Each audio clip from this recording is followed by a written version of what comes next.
Good morning. Good morning. Welcome to Hillhurst United Church. My name is John Pentland, one of the ministers here at Hillhurst United Church. And I'm Ann Yates-LaBerge, the Director of Operations. And it's such an operation these days. What an operation this is.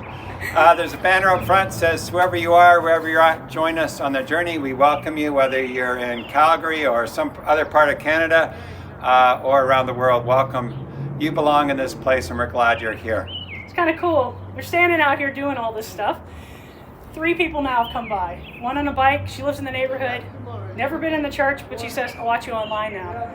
Woman from the church, her dad's here from High River, and he says, I watch you online now. So yeah. Another lady just rode by and I opened the door so she could look in. She said, when I was a teenager, I came here to the dances. Like, we're just standing here for 10 minutes and that's what happens. I think Great that's church. Value of hospitality seems to be flooding our ears today. Number 1, value, hospitality. Serve yourself during the service. We can't serve you, but we trust you'll take care of yourself. Second value, spirituality. Go online. There's so many opportunities to be engaged in courses, book study, conversation, contemplative practice. Third value, social justice. Values that take what we say on Sunday out into the streets throughout the week. Opportunities to serve, and it's all grounded in risk. Risk. This has been a risky week. And you know what? It's going to be an awesome Sunday. It's going to be 50 minutes, so sit back or pause whenever you want. Delete, mute. I don't care. Don't mute. Don't mute. Don't mute. Okay. But we've got some great guests today that are sharing their faith, their story, their song, their story. It's really going to be a treasure today. So this is an affirming church for over 10 years. We welcome people regardless of sexual orientation, gender, religious experience or non-experience, status, economic status, race, religion. This is a place we want to say you belong here. And so we hope that you know that you belong virtually and you belong in our building amongst us. This is a place that fully welcomes all people to worship with us.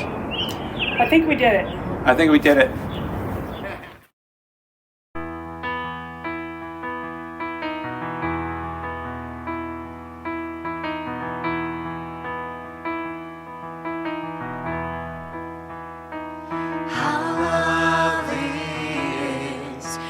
Dwelling place, O Lord Almighty, for my soul longs and even faints for you.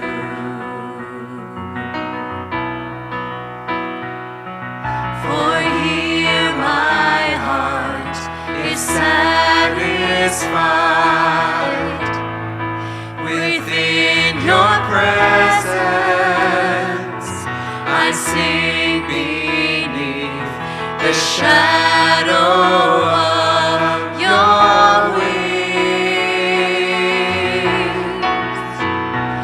Better is one day in your courts, better is one day in your house, better is one day in your courts than thousands elsewhere. Better is one day in your courts, better is one day in your house, better is one day in your courts than thousands elsewhere, than thousands elsewhere.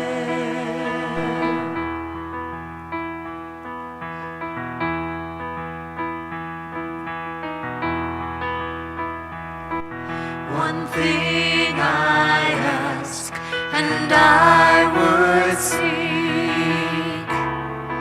to see your beauty, to find you in the place your glory dwells. Better is one day in your courts, better is one day in your house, better is one day in your courts than thousands elsewhere.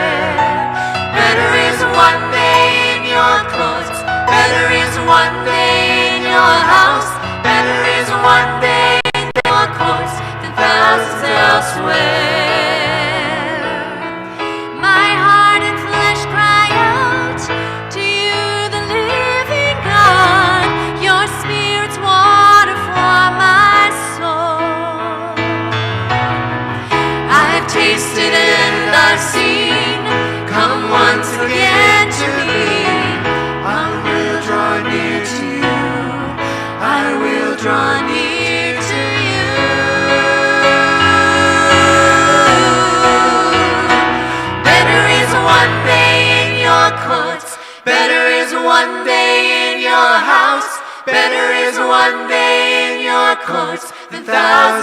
elsewhere.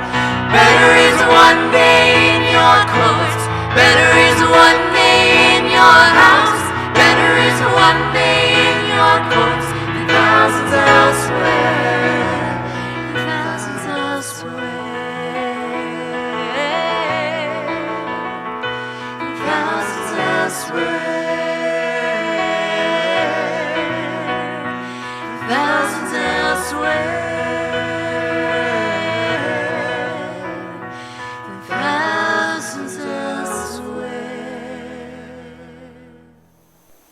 Good morning, I'm Don McLeod, one of the ministers here on the Hillhurst team. One of our important ministries here at Hillhurst is our Indigenous ministry. And in the coming weeks, you're going to hear more about this, including an event next week where we honor Red Dress Day as we remember murdered and missing Indigenous women and children. The cornerstone ministry of this is our Right Relations Circle that gathers monthly every first Tuesday of the month, under the leadership of Tony Snow, who is our Indigenous lead here at Hillhurst, and also the Indigenous ministry lead for the Chinook Wind region of the United Church of Canada. If you're interested in this ongoing work, we really encourage you to check out our website, hillhurstunited.com, and look for the next Right Relations Circle information. This is one of the reasons why we acknowledge every time we come together like this, that we gather on the traditional territories of the people of Treaty 7. Which includes, in southern Alberta, the Blackfoot Confederacy, the Tsuut'ina First Nation, and the Stoney Nakoda.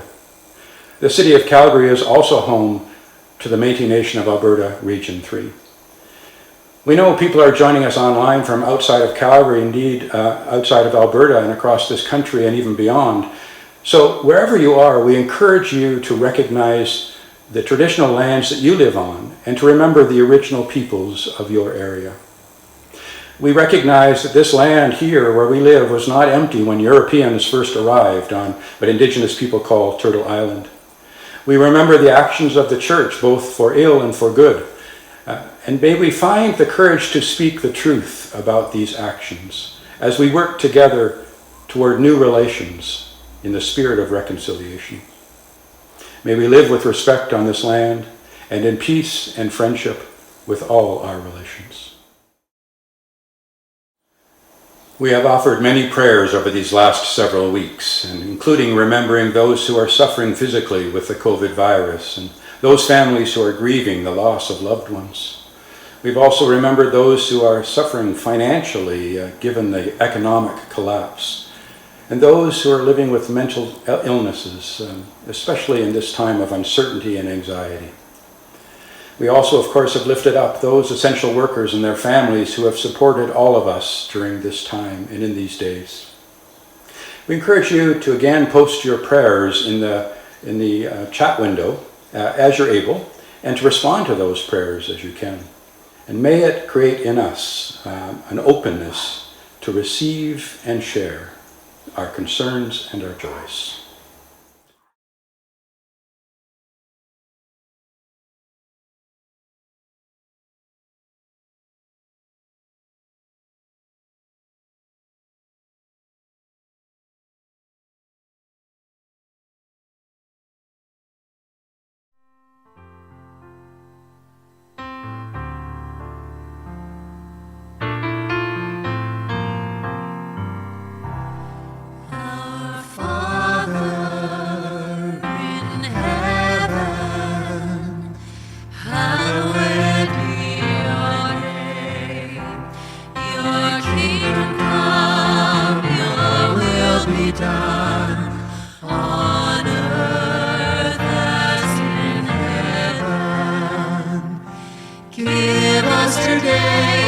Daily bread, forgive us our sins, as we forgive those who sin against us.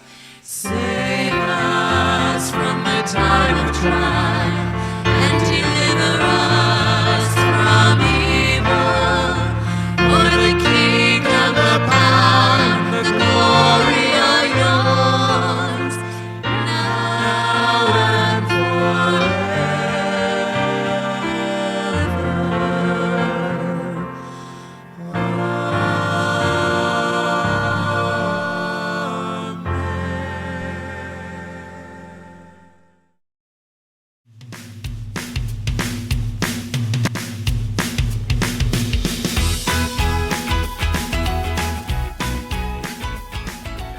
just come off my little bike here, and lo and behold, here was David Gray sitting on a bench drinking coffee. And lo and behold, we have this beautiful church recording equipment sitting here. And I thought, hey, maybe David will talk to me. And so David Gray is here, which we're really glad about. So my first question, which is odd because usually you're the one firing the questions and other people are getting uncomfortable. But my first question is tough. How are you? It is the tough question, isn't it? First of all, hello to everybody out there. And John, thanks for coming to visit me in the park. How am I? I like everybody else. I have to do a daily check-in. I do a check-in with the people I work with. Somebody told me recently that there's no wrong way to feel right now. And I think everybody's aware that a little bit of COVID crabbiness is kicking in with a lot of people. I know I certainly have moments of that. When all of this started, and it occurred to me just the other morning that we're 3 months into this in Canada now. 3 months since the first case showed up, about third week of January. And I think when I started out, like most people, I was being really good. I kind of felt a sense of purpose about what I was doing. I got to tell people about how these things is affecting our lives, which has been pretty profound. But as the time has gone on and we're getting into this third month, there's times that are difficult. I know a lot of people who've checked out of the news completely, who frankly don't even turn on the radio anymore, don't turn on the television, though we've never had more people listen. But I think people listen to us not because they need the latest COVID update. They listen to us because we're a sense of normalcy in their lives. We're voices that they heard before this happened. We're with them now through this, and we intend to be there when it's over. So I think people tune in just because they need some sense of routine in their lives again. I think that's probably the main reason. And we try to be relatively optimistic because we are relatively optimistic people by nature. And the best thing I think we do these days is we play music. We ask people for their happy songs, and some of the suggestions have been absolutely fantastic. I think it was 2 weeks ago we talked about the apocalypse or the book of Revelation. And what that is it's about what's being revealed. What was hidden that we're now seeing? And that's exactly what you're talking about. How is it that getting more meat out is the priority? Doesn't matter about health of workers, or what does it say to us when the elderly in our society are not all treated equally or with good intention? So, the good news and the bad news for me in that is it's forcing us to look in the mirror, and some of what we're seeing we don't like. So, my hope is that some of that's going to change. But there's got to be an anger and a frustration first that leads to action, I think. Well, I think the anger's there. And I hear it in people's voices. And we're in this strange situation where we still don't fully understand what this virus is or how it affects people. And because there's a lack of good information, there's a hole that is being filled with misinformation and half-truths and memes on the internet. And frankly, crap that people are choosing to believe that are coming from sources that they shouldn't be reading or shouldn't be allowing to enter into their lives. I had a person pull me aside the other day and say, when are we going to stop living under this doctatorship? What's with all those doctors telling us what we can do? Oh, boy. How do you answer something like that? Well, I asked one of the doctors on our show, Dr. Raj Bhardwaj, and he said, well, people who say that have never lived under a dictatorship, so they don't really know what's actually going on or what it's like to live in that kind of a situation. Yes, this is hard. It's hard on everybody. Yes, I worry about the economy just like everybody else does. I really feel for the small businesses, the small business owners. I was just talking a couple of hours ago. I was out for a walk, and I talked to a friend of mine who owns a brew pub just on the other side of the river, and they're shut down right now. They'd only been open for a few months when this hit. Now, bless her, she's taken what she has and used her resources, and they're making hand sanitizer now, and they're handing that out. When I see somebody who's actually doing something, instead of just sitting at home, watching television, popping his head out the door occasionally and complaining, this is a test. This is a test of all of us. This is a test of resilience. This is a test of character. And how we pass that test, people are going to talk about into the future. Yeah. So people should be aware of that and how they're acting at this time. One of the things when you say about dictatorships is look at the women doctors who are leading in all the places across the country with smarts, with wisdom, with compassion, with kindness, with intelligence. These are pretty amazing women who are leading us here and places like New Zealand, around the world, with a kind of leadership that these women bring. And I think that's quite exciting for us too. For me, when I do write a sermon, I have people in my head, people in the congregation, people in the world, and some of those faces are on the pews of the church, the congregation. That helps me have a relationship with them as I think about what I want to write and what I want to say. Is anybody in your head when you do your show? Anybody's good or bad or indifferent? I hear from the people who listen to my show. I hear from them all the time. I get a lot of messages during the show, good, bad, and otherwise. But who am I actually talking to? It's a great question. Depends. Sometimes it depends on the story. Sometimes I'm trying to talk to the kids, even the ones who are asleep while the show's on. Sometimes I'm trying to talk to the seniors. Let me just say that the greatest generation has impressed the hell out of me through this, more than anybody else. I'll tell you a quick story. There's a fella who sent us an email very early on in the coverage, and he just said, look, I listen to the show all the time. Thanks for being a regular, normal part of my day, and I'd like to read you this poem. That was the email, and then we checked the voicemail, and there was him reading a poem, and it was this. The poem was nice. It was upbeat. It was optimistic, but his voice was unbelievable. Huh. And he said that his name was Alan Monk, and I'd never heard of Alan Monk before. But we called him up after the show. I actually Googled him, and turns out Alan Monk was one of Canada's most famous opera singers of a different era. Shakespearean actor, member of the Order of Canada. He's in a senior's residence now. Huh? He leads Holloway Hootenannies, where everyone comes out to their doors and they tell their stories. And he memorizes poems. He doesn't just read them, he memorizes them. Oh, boy. So we dubbed him our Ovid of COVID. And every week now, every Monday, we check in with him. And he's memorized a new poem and he delivers it. He's a pretty awesome guy. His wife lives nearby in a center because she needs more care, and he can't go visit her right now. But he still talks to her all the time.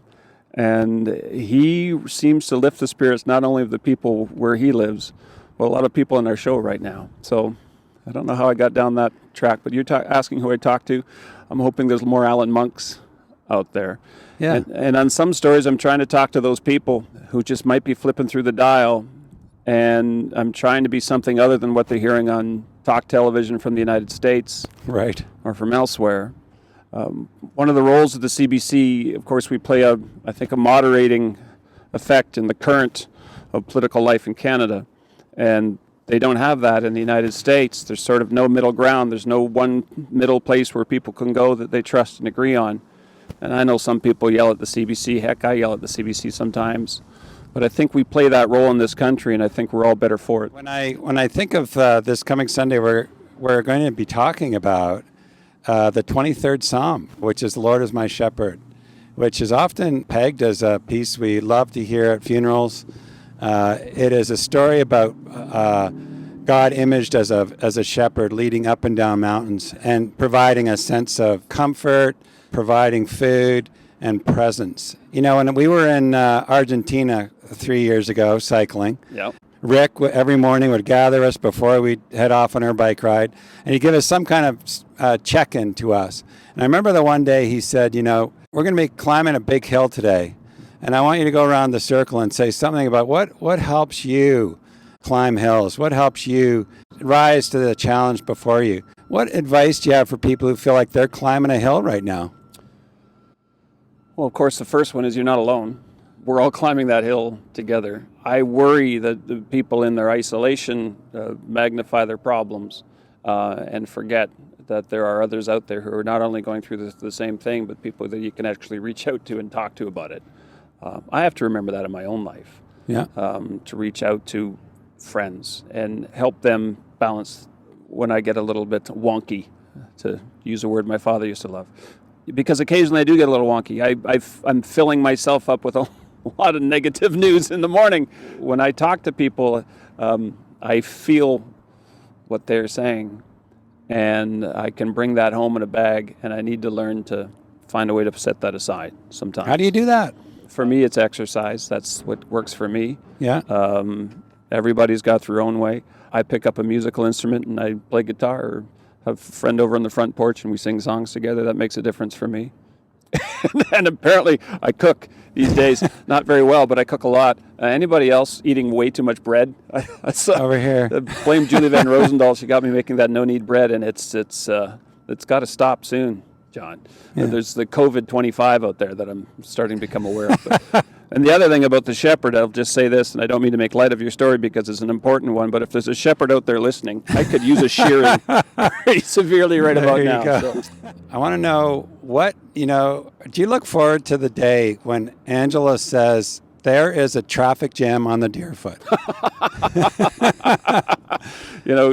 Angela and Jenny in the afternoons are they're struggling right now. 'Cause no, there's nothing going on in traffic. One of the parts of the show that we've had to change completely is we always have these little breaks in the show where we play a little music from a local musician who's playing in a local club, any kind of a performer. Maybe it's a theater break, and people get to hear that sound, and it gives a break for us, and it's kind of a nice moment. There's nothing going on in town. I don't know about you, but in your conversations, but people are running out of things to say. Hey, what's new? Yeah, me too.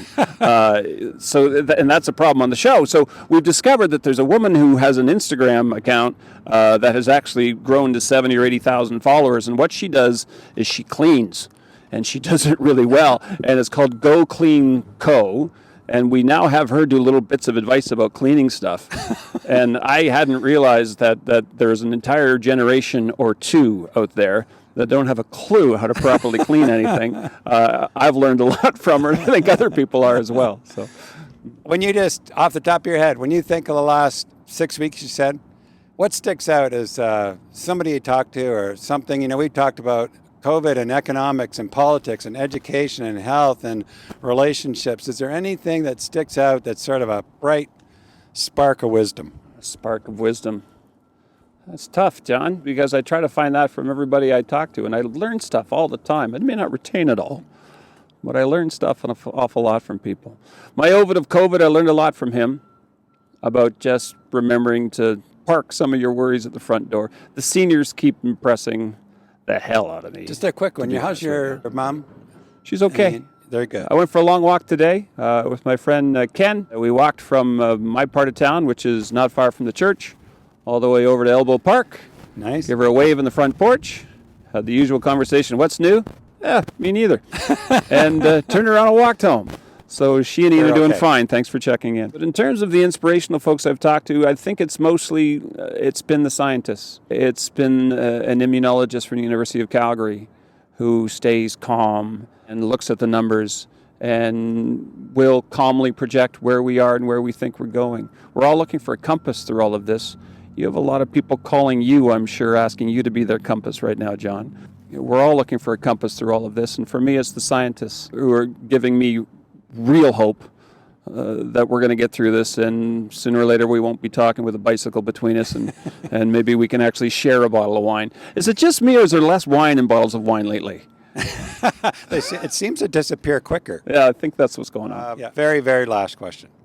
We really appreciate that you and Kim pop in and be part of Hillhurst. There's lots of things you could do on a Sunday morning. There's so many things to do.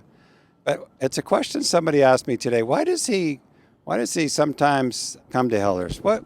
What is it that is important to you about dropping in a church? I know your dad was an Anglican priest, or is, but what is it about going to a church that is important to you, if there is anything? First of all, you mentioned Kim, who's my anchor through everything I do. We met almost 30 years ago walking the West Coast Trail, and that hike has never stopped, and we continue. But we walk down to the church. When we do, we go for our own. Kim, I won't speak for her because I'm sure she goes for her own reasons. But for me, one, it's nice to watch somebody else work the microphone. I kind of enjoy sitting back. I like the fact that you provoke ideas and thought, John. So that's the main reason I go. But the reason I go, even if it's anybody talking, is for the simple act of congregation. And it's the thing I miss the most right now, sitting in a room full of people who are looking for answers and have their own opinions and bring together a sense of caring and well-being. We're all missing that in our lives right now. So that's the reason I go when I go. Yeah. I want to thank you for that. You can't really do justice to religion or spirituality on your own. It means that we are connected. And being disconnected right now is hard, and people are finding ways to connect. And I think the wisdom of what you shared, that is we're not alone in this. And I think we got to remember that in the middle of the night or late afternoon in a park. So thank you very much for being with us. Thanks, John. Stay safe, everyone.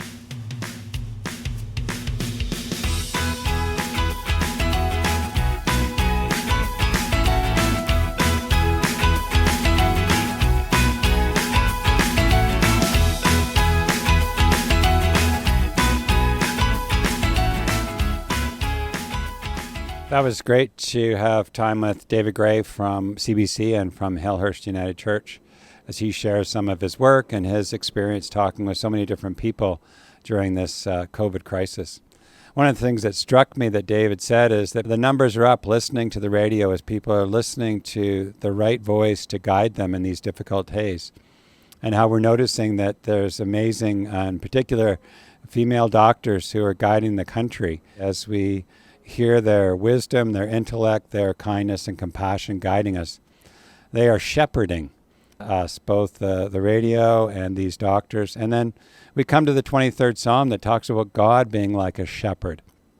The Bible has so many different ways in which God is named, like God is father or mother or shepherd or friend or guide or companion or light or rock or wind, etc.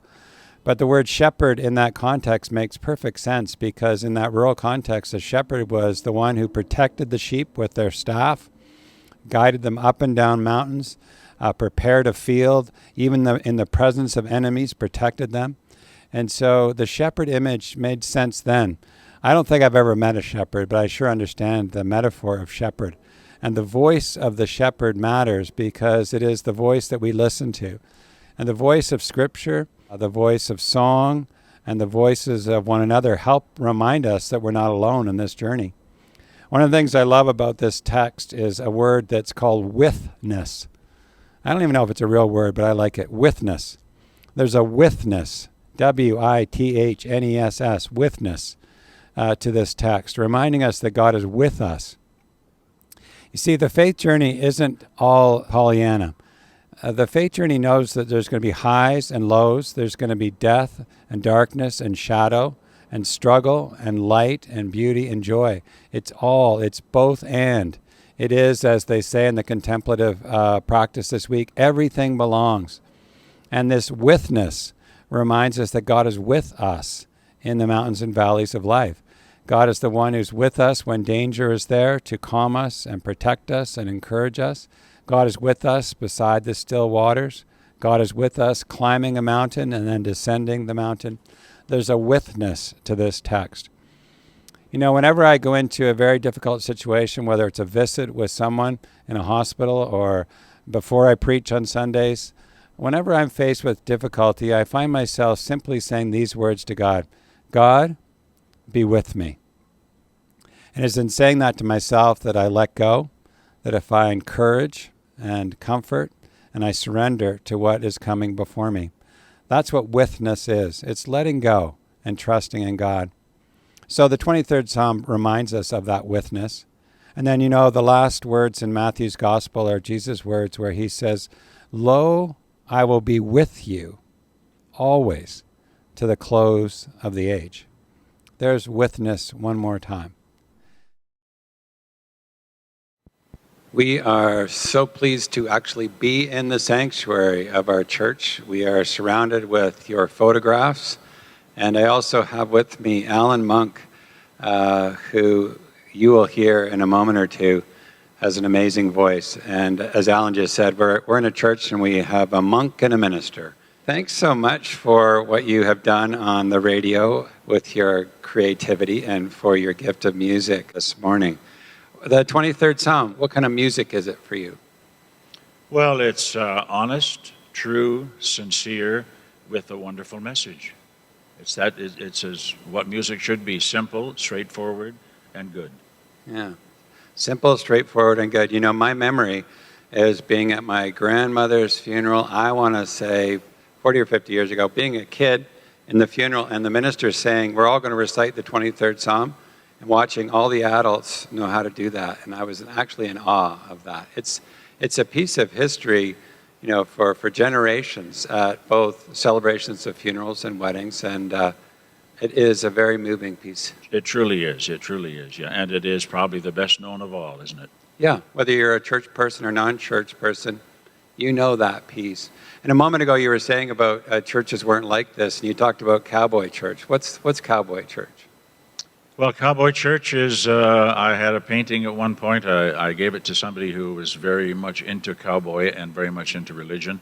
And basically it was a few cowboys on a painting, a few cowboys on their horses, sitting in front of the mountains and just looking up in awe at what the Creator had made. Yeah.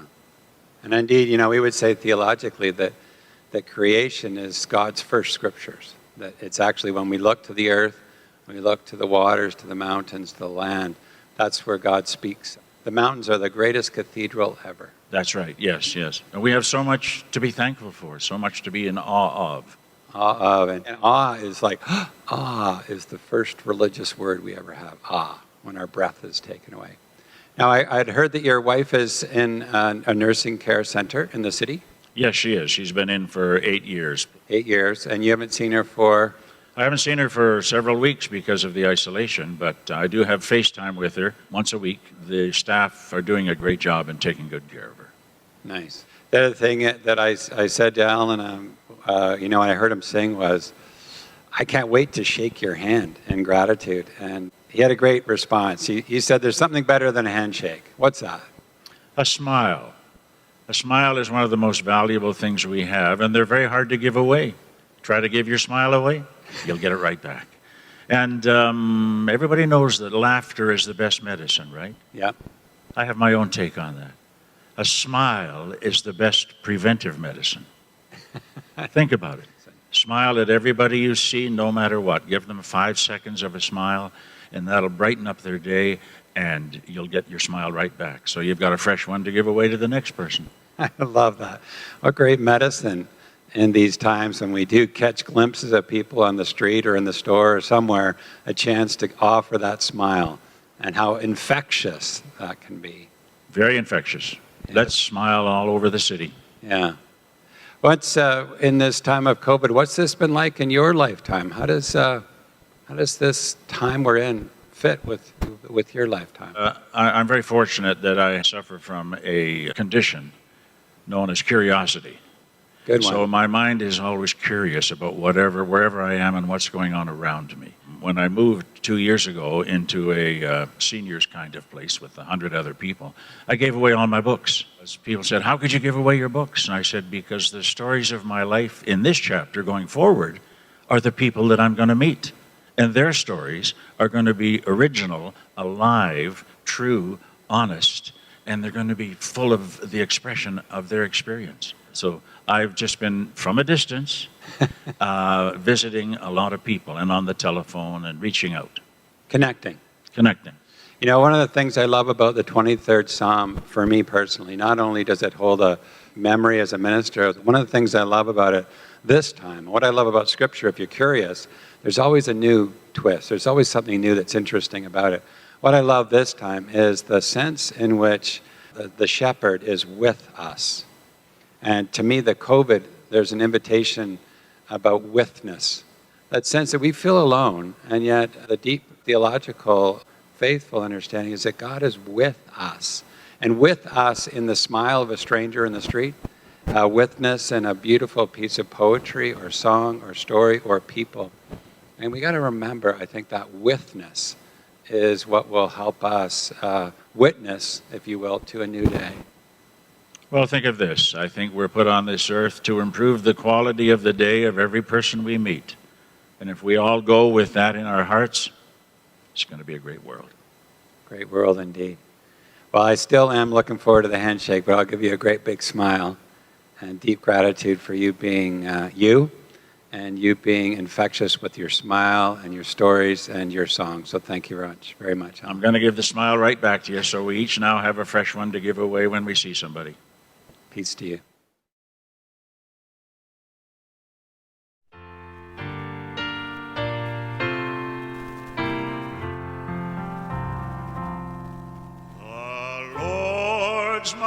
shepherd, I'll not want.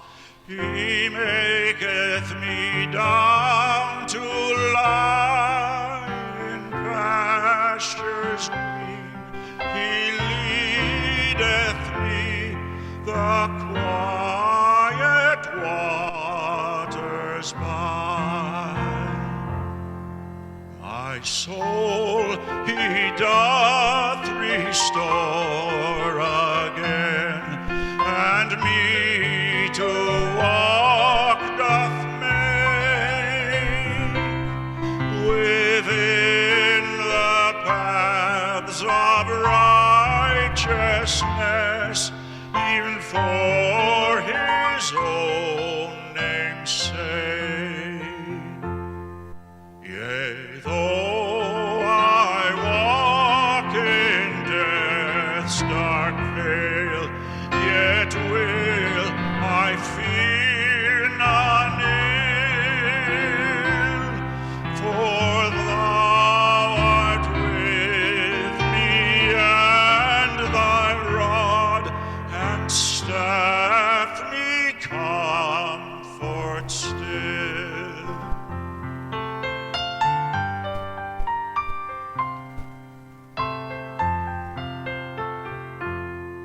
My table thou hast furnished, with presence of my foes. My head thou dost with oil anoint, and my cup overflows. Goodness and mercy all my life shall surely follow me,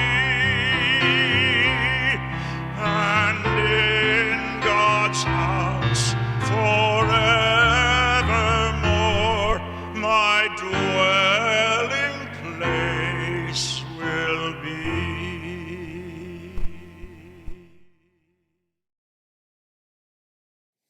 Friends, I have been at Hillhurst I'm in my 16th year, and this has been one of those weeks that has been a dynamic week. We just heard Alan with one of my personal favorites, probably yours, the 23rd Psalm that was sang to all of you. Your pictures are in the pews. A song that makes me cry, and also the conversation can makes me smile. Deep appreciation for his gift of song and his gift of wisdom. But this week we've had amazing programming, and go to the website. So many opportunities to connect.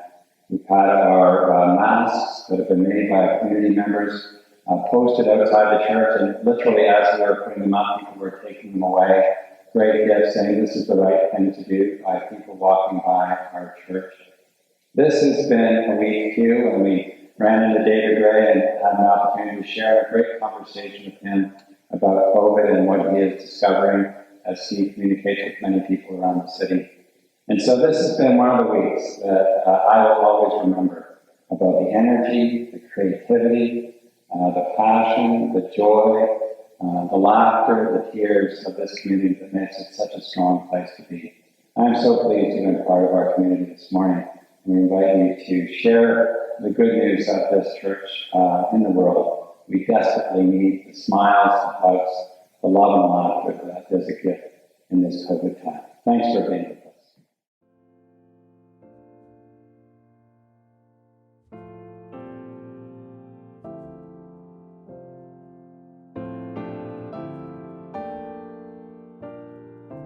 The 23rd Psalm reminds us that day by day, God is with us. This past Wednesday, when I was at the contemplative practice Wednesday morning, we had this blessing of St. Patrick I'd like to close with this morning. Christ be near me at either hand, Christ behind, before me stand.